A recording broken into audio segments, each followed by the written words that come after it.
Hello, my name is Madi and welcome back to my channel. Today I will be telling you about the books that I read in 2025. Now, to start this off, I just want to say, if this is the first time you see me, this is not that representative of what I usually read. 2025 was a weird year for me. Most of my time was just consumed by university.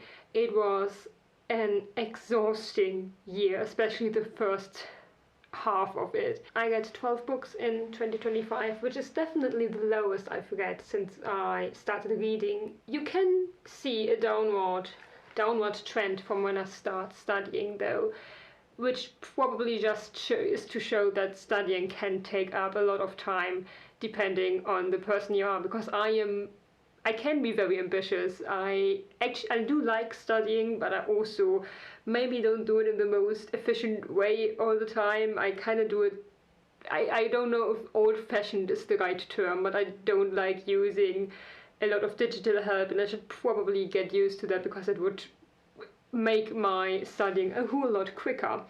I also still read every single thing that profs tell me I should read. So I did read something every day, but it was mostly research papers.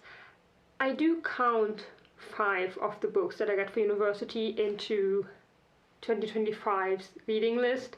I won't talk about them, I will show them somewhere here right now. I don't rate what I read for university, and I won't go into more depth about these books right now. If you ever want to know what I read for university, I guess you could tell me, but I don't think it's too interesting for most of you. I do a double bachelor's degree, but in 2025 I was in Slovenia to do international relations, and if I get 80% of the book, I will count it as read. But yeah, these are the books that I read for university, which were 5, which means that now we're left with 7 books that we're actually going to talk about, which is not a whole lot, I realize. These also don't show the genre that I usually read. I think it's because of all that stress that I just gravitated more towards some romance and graphic novels than I usually would. We will be going from worst to best. It was kind of easy to decide on the worst one. It was harder to decide on the best one. I had some pretty good reads. The worst one for me though, and this I know a lot of people will disagree. The worst one for me last year was The Great Gatsby by F. Scott Fitzgeral. If you don't know what it's about, I have to say I don't think it's about a lot. It's about the Great Gatsby, who is in love with Daisy and then throws a bunch of parties so that Daisy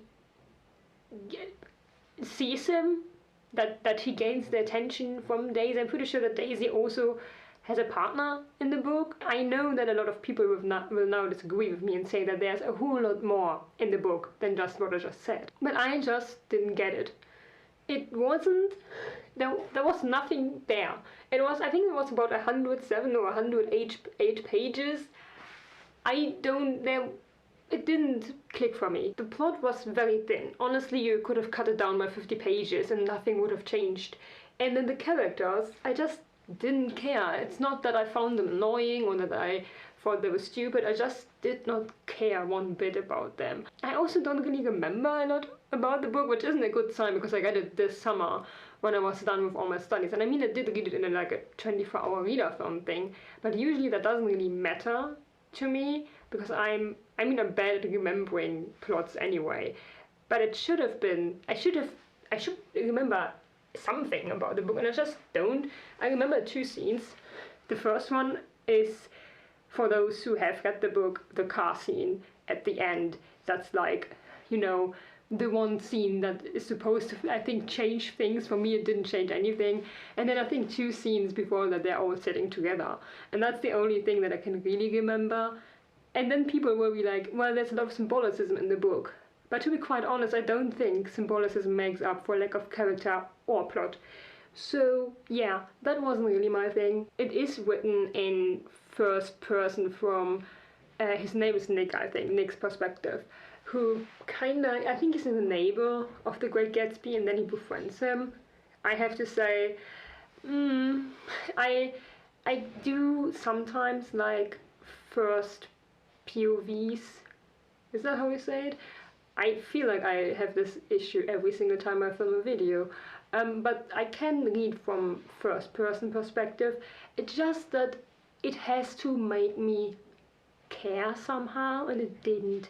In this case, I think third perspective would have been better for me, because I was waiting for Nick to feel something, and he just told the story without any emotion, and it just felt very unpersonal. And then I think first person just doesn't make any sense, because like, why? What was the intention behind using first person in this book? And I understand that a lot of people will be like, oh, it was to show it from an outside perspective or something. But I didn't think it just wasn't for me.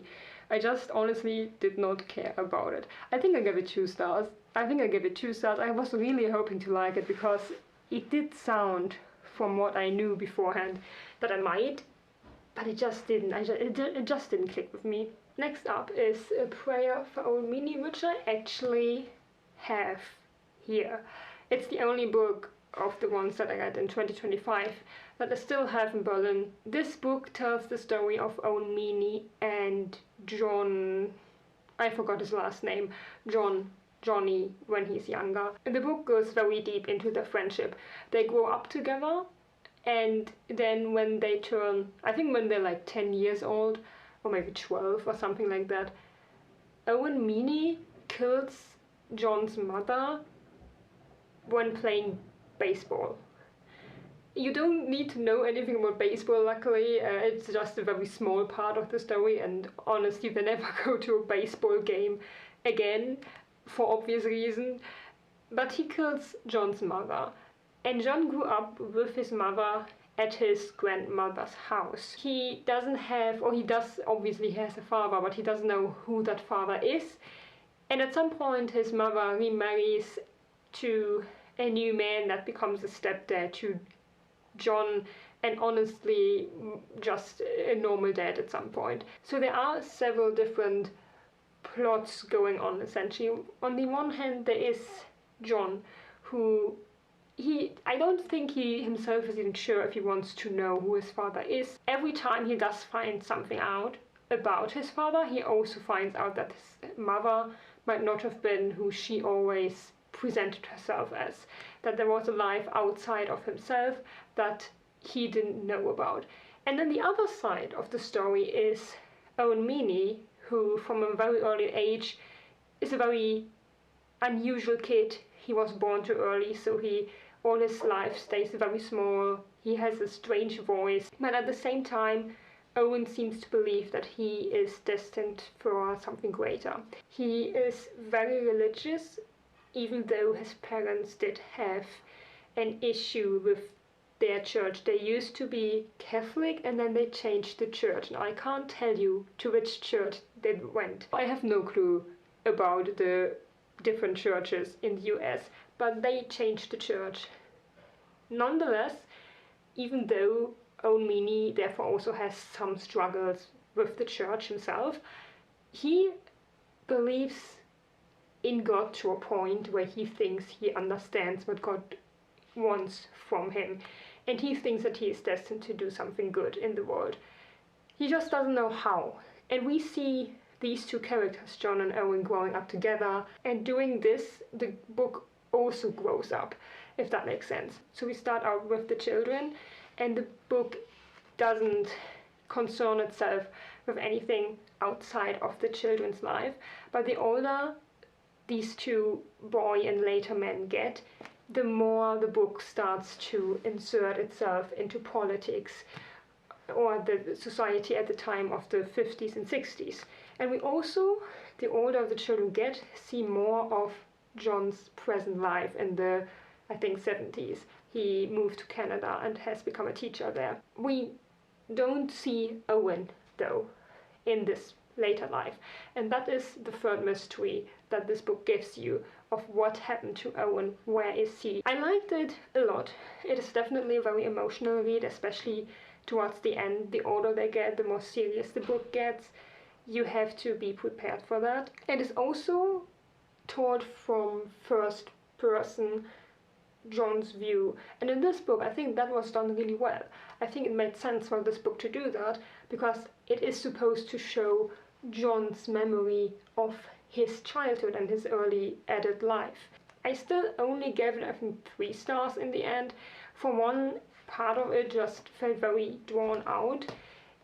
And on the other hand, there was also this thing where they meet. It started with the older cousin of John, and she was like 8 or 9 when we meet her, I think.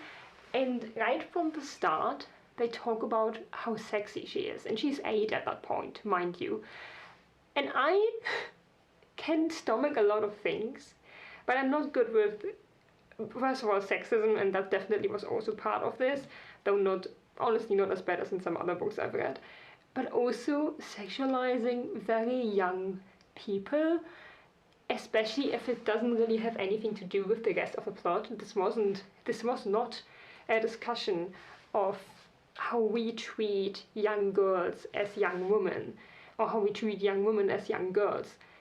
This was not a discussion of when are young adults seen as adults, when should we, start making, like, how long should we make sure that they're protected in some ways. This was not about that. This had nothing to do with the plot. There was no reason to do this. Not a single one.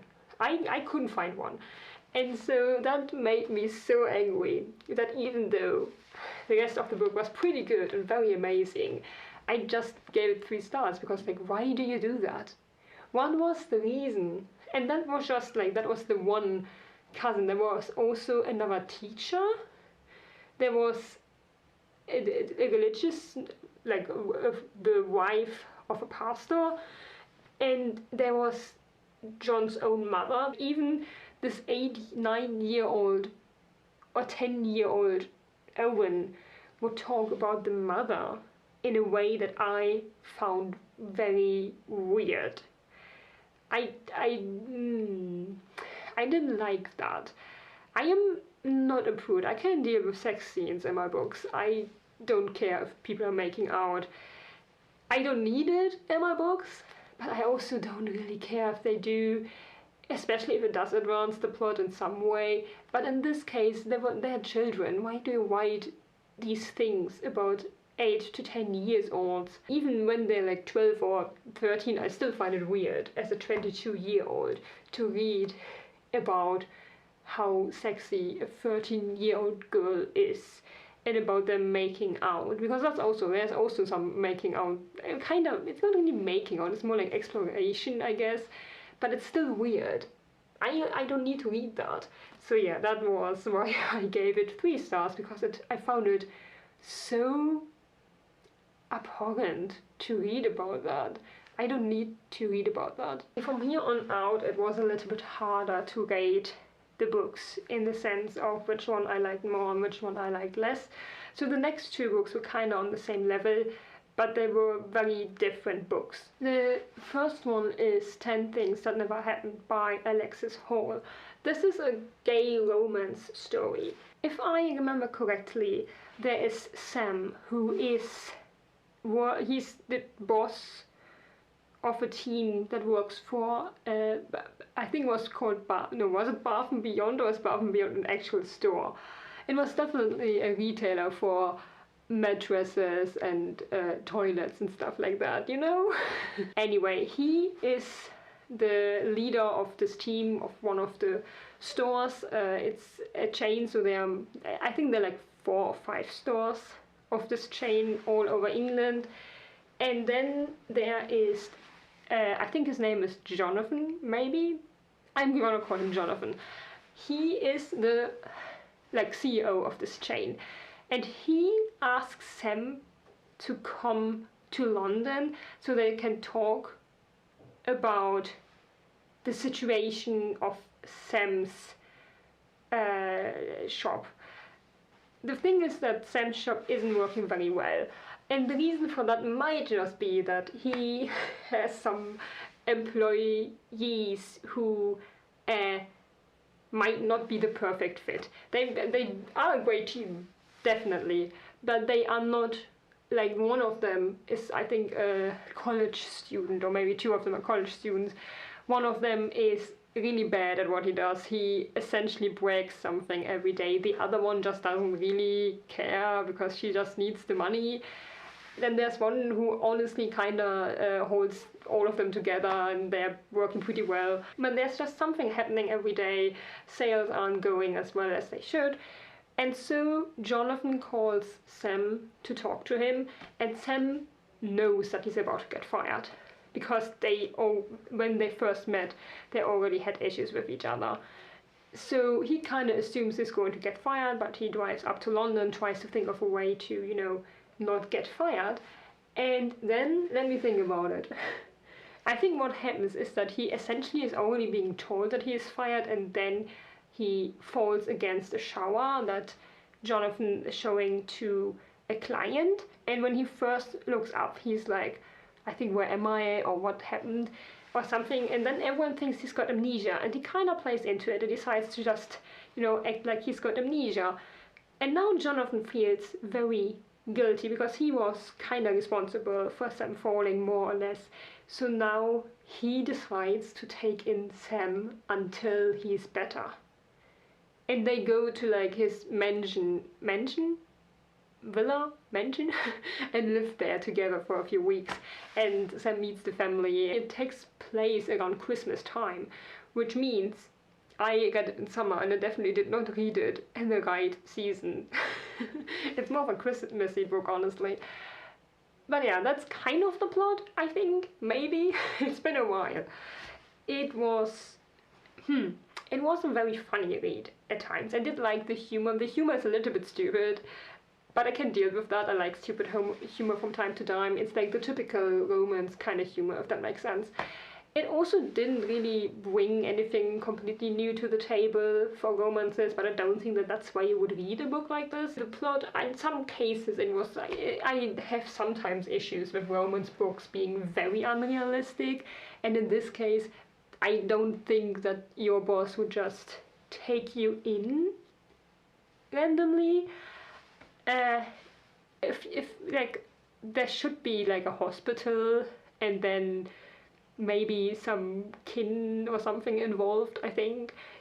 Also, like, yeah, I found that there was some things in the plot where I was like, I don't know if this is realistic, but also probably not why you would read such a book. I think this could have potentially been a 5-star, except, and this is kind of my own fault, because they say from the beginning that it's employer and employee, Jonathan is the CEO, and Sam is getting fired. It says that. Like, that's the whole premise of the book. And I still wanted to have it for my birthday, and so my sister gifted it to me. And then I realized I don't actually like power dynamics. And this is like one of the power dynamics in the book, I think.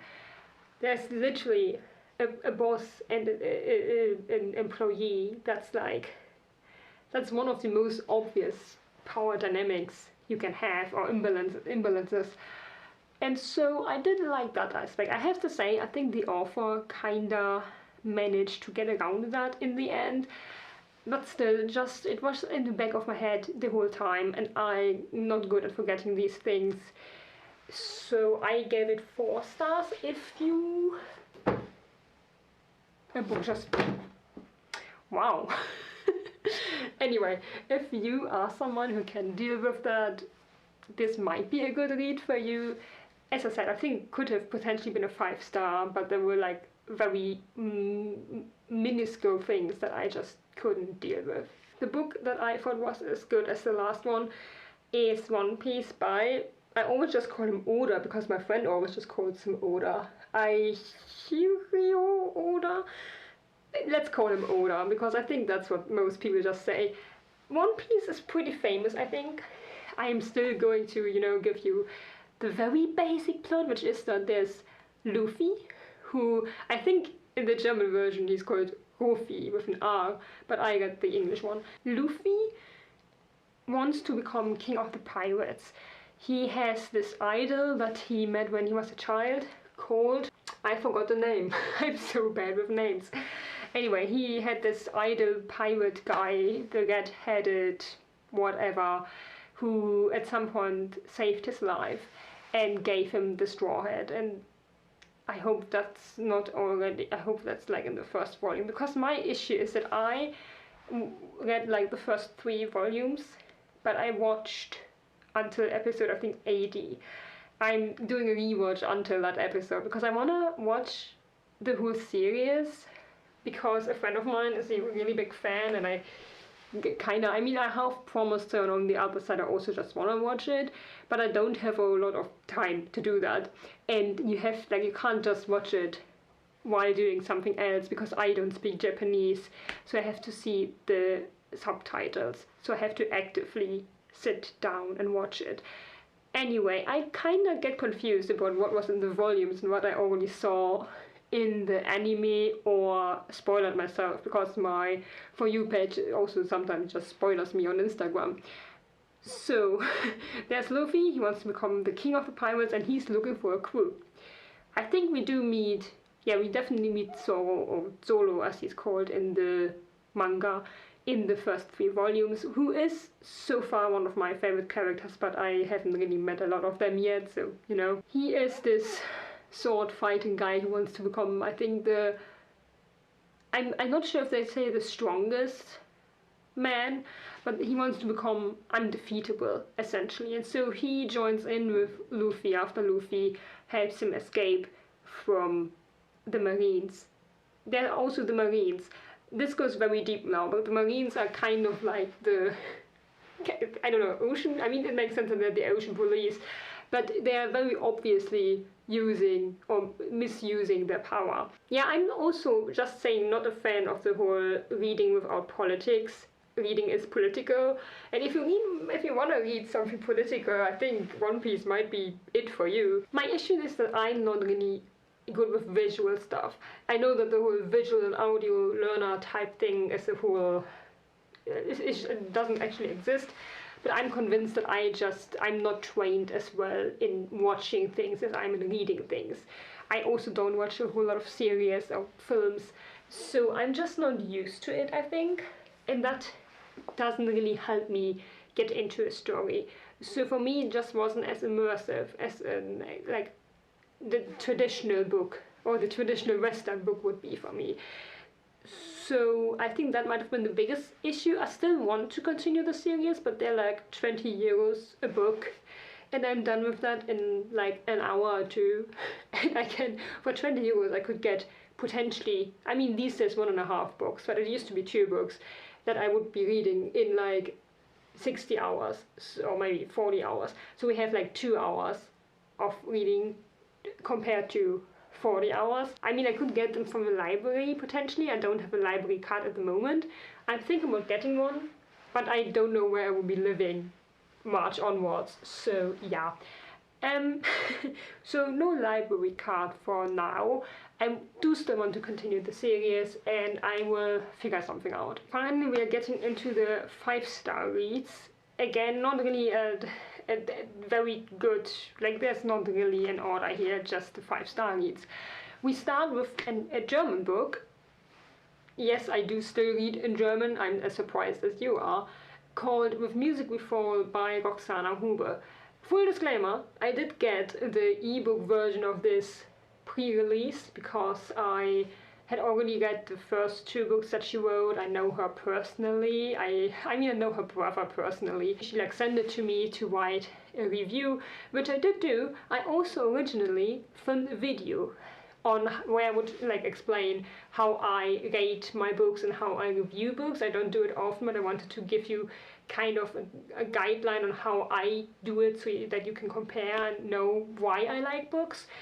That video never saw the light of day because I filmed it, I started editing it, and then the files got corrupted because my laptop has an issue with my SD cards. I don't know why it started having that issue.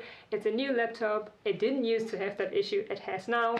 I found a way around it, but those files are gone for good. So yeah, that video is gone, but you can still get my honest thoughts on this book, because these are my honest thoughts. I love this book. It's the second one in the series, but you don't have to read the first one. I think the first one is called With Music We Dream. You don't have to read that one to read this one. I liked the second book even more than I did the first, though I did already like the first one. We follow, oh, now there's names. I did not look this up beforehand. We follow Rowan. No, not Rowan, but he's the male love interest. We follow a young woman. I forgot her name. I'm not good with names. She is kind of an upcoming music talent, and so she manages to book the supporting what is it called, supporting gig, supporting musician, supporting act, I think is what it's called in English, for this world-renowned band. Now, we met the band in the first part, in the first book. I love the band, mostly because of the friendship. They're, I think, 4 boys. I hope that's right. That's embarrassing otherwise. They're 4 boys. They obviously have a friendship, and I very much enjoy that we get to see their relationship outside of the romantic relationships between the female and the male character. So we see this female musician starting this world tour, and she immediately, Owen and her immediately don't get along. She's late. To be honest, to be late on your support, like on your first, like the first time you finally book something, is not good. Don't be late if you finally book a supporting act for a world-renowned band.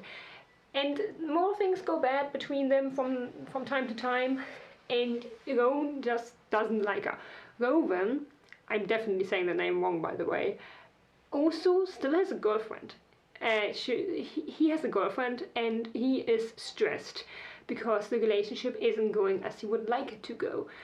So there's also that level of making it more complicated. He also he's essentially the main writer of the songs for the band, and he is supposed to come up with another album because they kinda have to, under the contract, do new music at some point. But he's in a writing slump until one night the female musician, whose name I will put somewhere, and he by chance meet at night, and then they start writing together. There is also another plot point. I enjoy Roxana's books, by the way, a lot. I think because it's not just romance.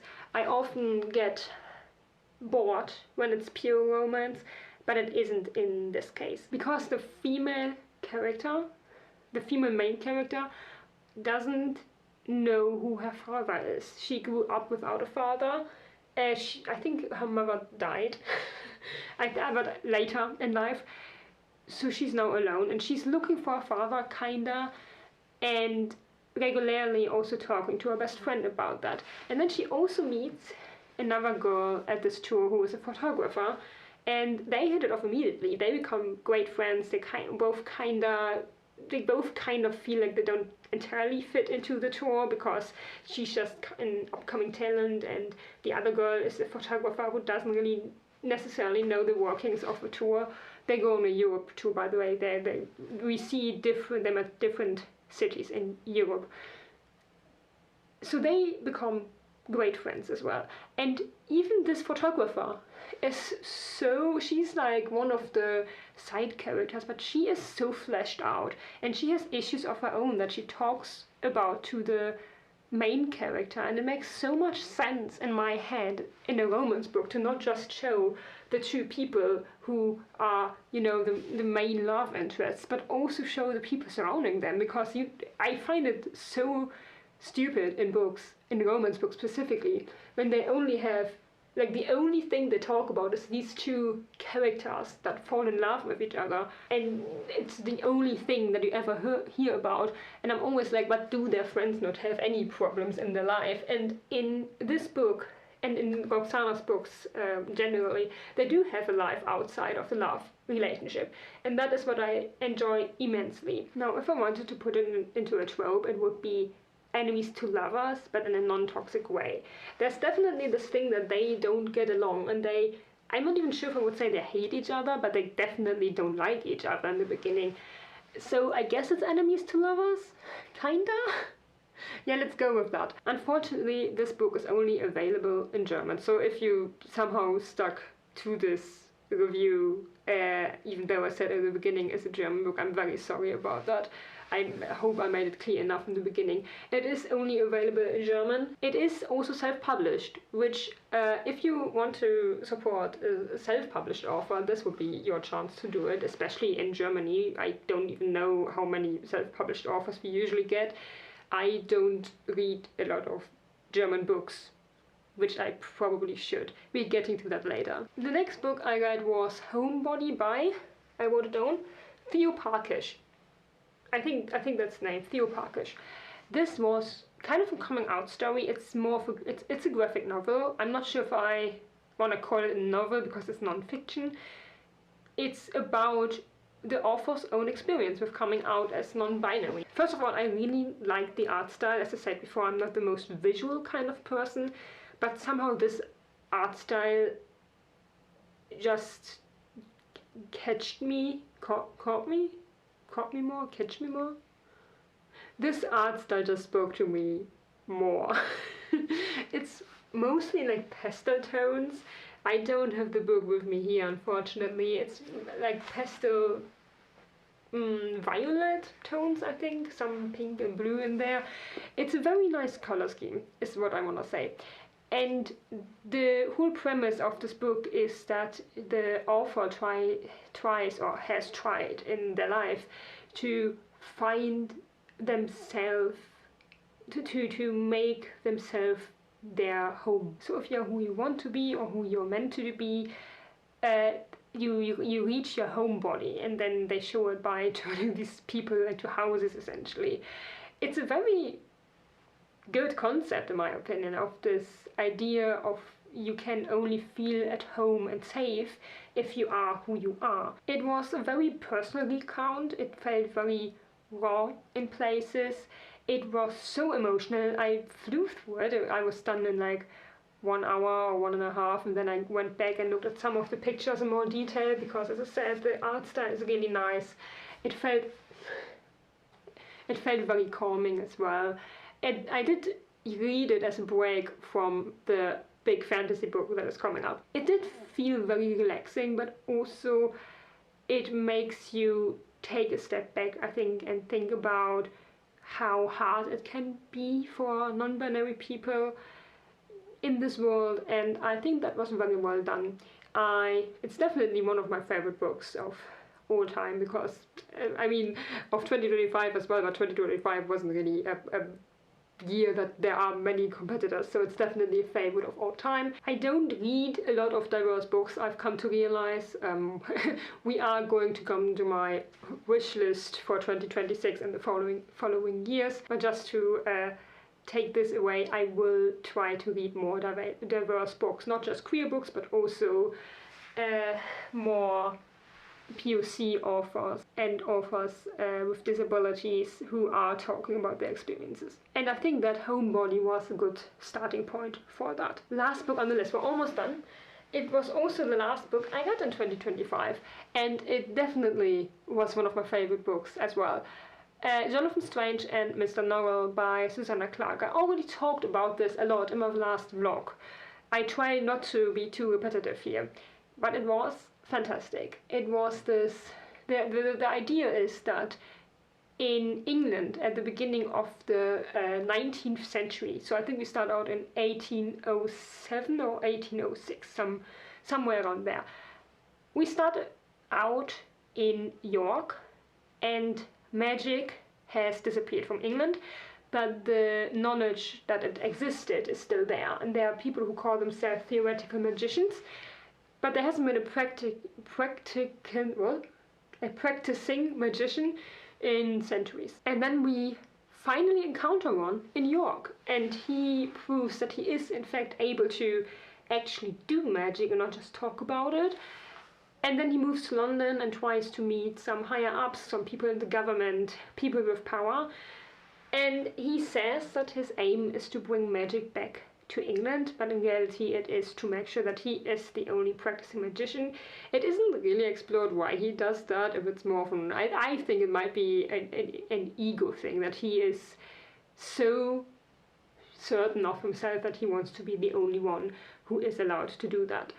Anyway, we don't really explore the reasoning behind that, but we do see him climbing the ranks, essentially, until there's suddenly a second practicing magician in England, who, completely by accident, honestly, gains access to some spells, and then he becomes a practicing magician, and that is Jonathan Strange. The first magician is Mr. Norrell. I don't think I said his name. So Jonathan Strange then also goes to London to meet this Mr. Norrell, and they do meet, and Mr. Norrell takes Jonathan Strange in as his pupil, and suddenly there's these two men, and these two people who are so different from each other, now come together and are the only two persons who can really talk about this stuff. And so we see this relationship of them develop, especially when Jonathan Strange, learns more and more about magic and learns more and more about his own differences to his teacher. And we see this relationship kind of breaking apart because of the differences, but then we also realize that they miss each other because, there's no one else to talk to, especially for Mr. Norrell, who doesn't have anyone. He has a servant that he trusts more or less. He has two friends who, if we're being honest, just use him. And then he has Jonathan Strange. Jonathan Strange, when they don't talk at some point, he still has his wife, but his wife doesn't really understand magic as he does. He has some friends, but he has also changed so much that some friends don't really recognize him. And then there is a tragedy involving fairies. Oh yeah, they're fairies, but they're not like the Cruel Prince kind of fairies or YA fairies. They're like more of the Scottish folklore fairies, maybe, or what you would see in old stories about them. They are malicious. At least the one that we meet is. Fairy develops a weird obsession with making someone King of England that isn't at all supposed to be King of England, and who honestly doesn't really want to be King of England. But also this person can't really say no to the fairy because the fairy is very powerful and he's scared. Anyway, we see all of these different things coming together at some point when something happens that sets Jonathan Strange off into grief. And here we also see what power can do to you when you are not at your best, when you are grieving. Describing the plot is honestly kind of difficult because you can look, like when you look at the blurb of the book, it will tell you that there's this rivalry between the two magicians, and that is true, but that is not all there is. I think it's very hard to describe the plot without major spoilers, so I think this is where I will leave it at. I do want to say it is a very big book. It's over 800 pages, I think 848, something like that. That would be so random if I just remember the exact page count of my edition. Something around 840 to 850 pages. And there are footnotes. It reads a little bit like a mixture of a fairy tale and an academic book, to be quite honest with you. This might not be everyone's thing. I did like it a lot. It did remind me a little bit of Babel, maybe because of the footnotes, maybe in part also because of the kind of relationship we see. We don't see, in Babel it's more friendship, and in this one it's more rivalry, student-master, but we don't see a lot of romance, if any at all. To be quite honest, that is definitely not a focus at all in this book. We do see some developing friendship, but it's honestly mostly about the relationship between Mr. Norrell and Jonathan Strange. And I enjoyed that quite a lot because it's not a relationship you see depicted often in books. You often see romances, you sometimes see friendships, you see enemies, fiendship. Is fiendship a word? Whatever it is called when you're enemies with each other. We see that in books. We don't see very often books that deal with relationships that are not as easily defined. It is not easy to explain who Mr. Norrell and Jonathan Strange are to each other. They are the only people who can talk to each other about these things. In some weird way, you might describe them as reluctant friends. They are also rivals. They don't see eye to eye on many issues. They are also student and master. But then again, there's so much that Jonathan Strange teaches Mr. Norrell. And I honestly think that this book majorly thrives on this relationship. The plot isn't even that important. There is plot. Sometimes you have books where it's just the relationship, and I can enjoy those books, but in this case there is a plot, a very important plot as well. But the main focus for me was on the relationship, and that is something that I greatly enjoyed, and I don't think we see often enough in books. And that's kind of all the books that I read in 2025. I do want to talk very quickly about my wishes for 2026. I'm not going to call them goals, because I don't want to stress myself. I made a whole video this summer about pressure to read, and I no. So my goal this year is to have fun. That's the only goal I have. And then I have wishes. I do think I would like to read a little more. I don't know if I will, because I don't know what is happening in this year. It's gonna be a very exciting year for me. I'm gonna hopefully find another internship. My hair is hopefully gonna do what it's supposed to do at some point in this year. And I will also be starting a master's, and I don't know quite sure where yet. I have ideas about where I want to go, but I have to, apply. So yeah, that's gonna be exciting. But that also means that I honestly don't know how much time I will have to read, and that is fine. I do wish to read more from my unread TBR, physical TBR. I have a lot of unread books at my mother's house. I think I have around 80 unread books in total. This stack here, I think this one is read. That's the Owen Meany book. And then these two I started reading. Oh, actually these two I read and brought for a friend. But I have like 5 books. I think there's another 2 or 3 books lying around that I haven't read. That's already like 7 or 8 books that I have in Berlin that I have not completed. Why? Yeah, so my wish is to read more from my physical TBR. I also don't want to buy as many books because, I want to do my master's abroad and it's gonna be expensive. So I'm gonna try to not buy as many books. I was thinking about doing a 2026 no book buying thing where I would not buy a single book in all of 2026, and I've decided against it because I need some happiness in life. It's getting very dark. This is slightly better. I hope that I can fix the other one in the edit. Anyway, so I will be buying books, but not as many. The last wish I have is that I want to read more non-fiction. I have so much non-fiction. I have so many non-fiction books. I think on this stack it's 3 non-fiction books, yeah.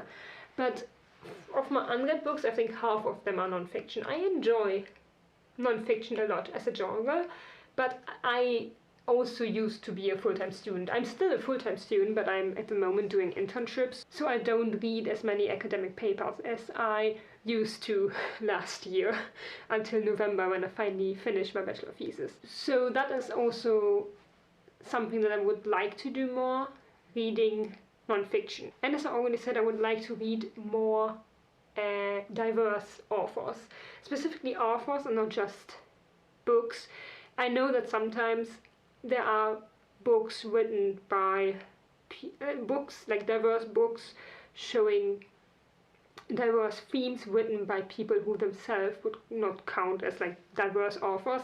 I think it's important that these people write those books. I think it's important that we all deal with the topics of our society essentially. But I also think it's important that I, as someone who in many ways is very privileged, do read more from diverse authors who actually have experiences in what they're talking about. So if anyone has any recommendations, please tell me. I might just get a library card, honestly, because as I said, I don't want to buy too many books. But I don't know yet. I have to see where I land in March/September. March and April and then September. Are there any other wishes I have? Reading-wise? I don't think so. I think that is it. Didn't I just... Oh yeah, I've been thinking about trying to read a little bit more German authors as well, or at least not just English and US American authors. Maybe that's more accurate. I would like to read authors from different countries. I am myself obviously from Germany, so I have a lot of German authors already at home. No, I have books by German authors at home. I don't have the authors at home. That would be not good. So I have those books at home. I just need to read them. Yeah, so those are my wishes for 2026. I won't try to actively fulfill them. I will also not set a goal on Goodreads or Storygraph. I'm trying to get back into Storygraph. I do want to look at the end of the year at my statistics, but I think I want to do that like with you. That was it for today.